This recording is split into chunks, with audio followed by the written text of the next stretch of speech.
안녕하세요. KCOC V&D 사업부 이지연입니다. 본 영상에서는 2020년 월드프렌즈 NGO 봉사단 사업 절차를 설명드리겠습니다.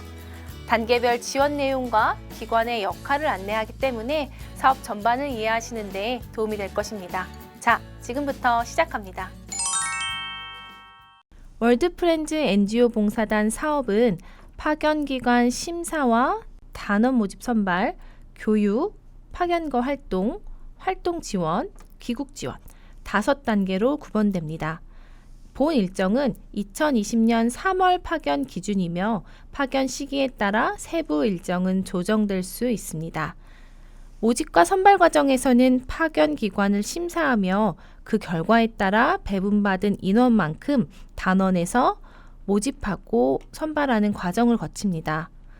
두 번째는 교육입니다. KCOC가 실시하는 KCOC 국내 교육과 파견기관이 실시하는 파견기관 교육 두 가지로 구분됩니다.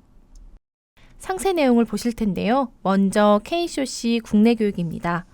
2주 합숙으로 진행되며 교육 내용은 봉사 정신 및 국제개발 협력 이해 등으로 구성되어 있습니다.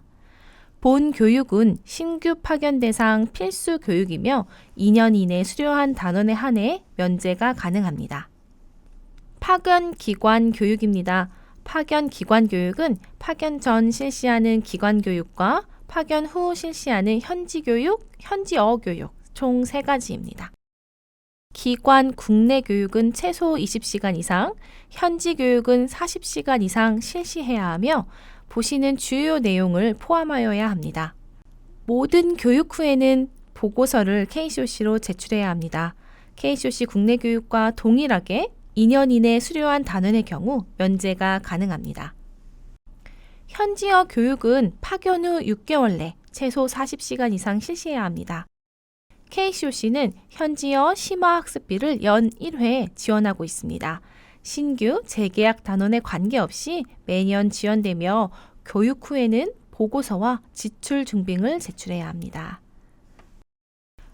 파견과 활동, 교육을 마친 단원들의 출국 단계입니다.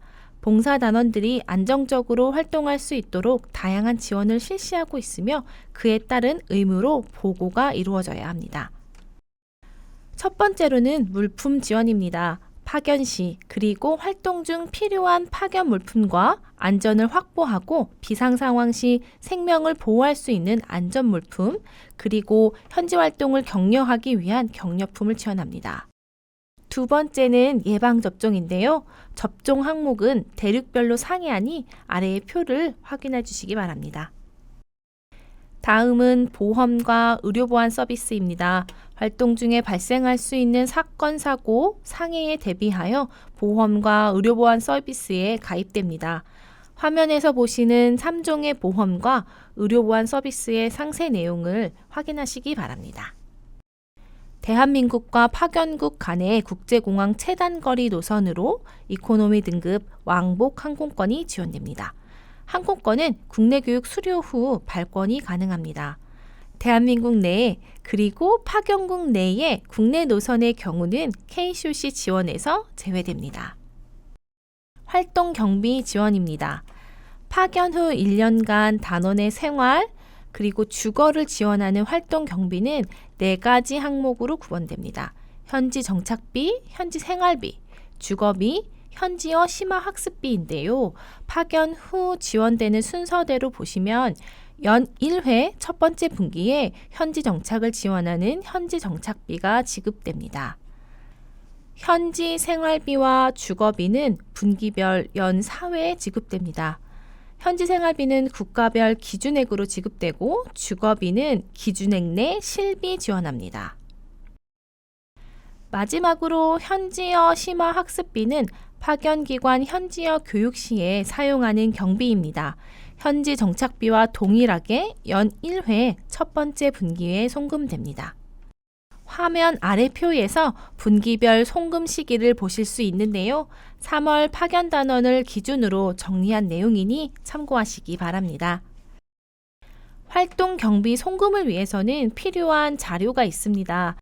1분기의 경우 파견 직후 현지를 파악하기 전에 주거 계약을 진행하기 어려운 사정을 고려하여서 생활비와 주거비 모두 국가별 상한액으로 지급됩니다. 이때 송금을 위한 계좌는 단원 명의여야 하며 본인 명의가 아닌 타인 명의의 계좌를 사용할 경우 사유를 포함한 공문을 제출해 주셔야 합니다. 2분기는 단원이 계약한 주거계약서와 주거계약 정보를 담은 주거지 임차 보고서가 확인되어야 송금 가능합니다. 만약 1분기에 지급된 주거비 상한액과 실주거비 간의 차익이 발생하였다면 그 금액만큼 차감하여 송금됩니다. 활동 중 주거 변경이나 계약 기간 연장 등의 주거 관련 변경 사항이 있을 경우에는 변경된 주거계약서와 임차보고서를 다시 제출해 주셔야 합니다. 봉사단 활동 경비는 미화로 송금되며 송금 시 발생하는 송금 수수료는 KCOC가 부담합니다.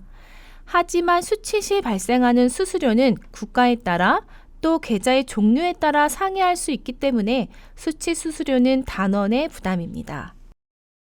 프로젝트 지원 사업은 단원들에게 프로젝트 실행 기회를 갖도록 해서 지역 전문가로 성장할 수 있는 경험을 제공하는 것이 목적입니다.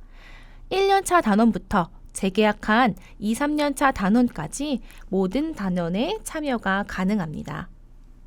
다음은 활동 사진전입니다. 활동 사진전을 통해 활동에 동기가 부여되고 의미를 찾아보는 시간이 되기를 기대하고 있습니다. 연 2회 봉사단 공식 SNS를 통해 공지할 예정이니 많은 관심과 참여 부탁드립니다. 다음은 단원의 현장 활동을 지원하는 통합 현지 적응 교육과 현지 워크숍입니다. 두 교육은 모두 파견국 현지에서 열리는 것이 특징이며 필요에 따른 주제를 선정하여 진행할 예정입니다. 안전하고 원활한 현지 활동을 위해 봉사단원과 파견기관은 단원 정보를 공유하고 활동을 보고해 주셔야 합니다. 파견 후 1년 내에 파견단원, 본부, 현지의 단원관리자 정보를 제출해 주셔야 하며 변경 사항이 있을 경우 매월 업데이트 해 주셔야 합니다. 다음은 활동 보고와 단원관리 보고입니다. 단원과 관리자는 모두 활동 중간, 종료 시 2번의 보고서 제출이 필요하다는 것을 기억해 주십시오. 파견기관 본부의 실무자를 대상으로 하는 실무자 교육입니다. 2020년에는 소규모 워크숍의 형태로 파견 인력을 관리하는 역량을 증진하기 위한 교육이 이루어질 예정입니다. 네 번째 단계는 활동 지원입니다. 단원의 파견 기간 동안 활동과 생활이 안전하게 보장되고 있는지를 점검하고 모니터링합니다. 단원을 대상으로 중간 설문을 실시합니다. 활동과 업무 만족도, 개선 필요 사항 등을 파악하기 위해 온라인으로 실시합니다. 현장 방문은 단원 활동의 안정성과 타당성, 단원 관리자와 단원의 건의사항을 수렴하기 위해 KCOC 본부와 파견 직원들이 현장에 방문합니다. 방문 시 단원과 관리자를 만나 인터뷰하는 방식으로 진행될 예정입니다. 다음은 안전관리입니다. KCOC는 단원의 안전한 활동을 위해 파견국을 상시 모니터링합니다. 2020년에는 특히 NGO 봉사단 안전관리 지침을 수립, 적용합니다. 파견국의 안전 단계를 설정하고 그에 따른 대응과 비상연락 체계를 가동할 예정입니다. 사업의 마지막 단계, 귀국 지원입니다. 활동을 마치고 돌아온 단원이 원활하게 국내에 재정착할 수 있도록 지원하는 내용입니다. 커리어 적립금은 단원 활동 기간 동안에 매월 적립되며 단원 활동 종료 시에 지급됩니다. 또한 1년 동안의 해외 활동 이후 본인의 건강 상태를 확인할 수 있도록 귀국 건강검진을 지원합니다. NGO 봉사단 귀국단원을 대상으로 진행하는 프로그램입니다. 귀국을 환영하는 귀국 환영회, 세계시민 강사 양성 과정, 진로 탐색을 돕는 교육과 멘토링, 심리 전문가와 함께 활동을 돌아보는 심리 지원 워크숍, 귀국단원 커뮤니티와 프로젝트를 지원하는 내용입니다. 지금까지 기관 심사부터 단원 모집 선발, 교육과 파견, 그리고 기국 지원까지 시기별로 단원에게 어떤 관리가 필요하며 어떤 지원이 이루어지는지를 확인해 보았습니다. NGO 봉사단 사업을 이해하는데 본 영상이 도움이 되기를 바랍니다. 지금까지 함께 해주셔서 고맙습니다.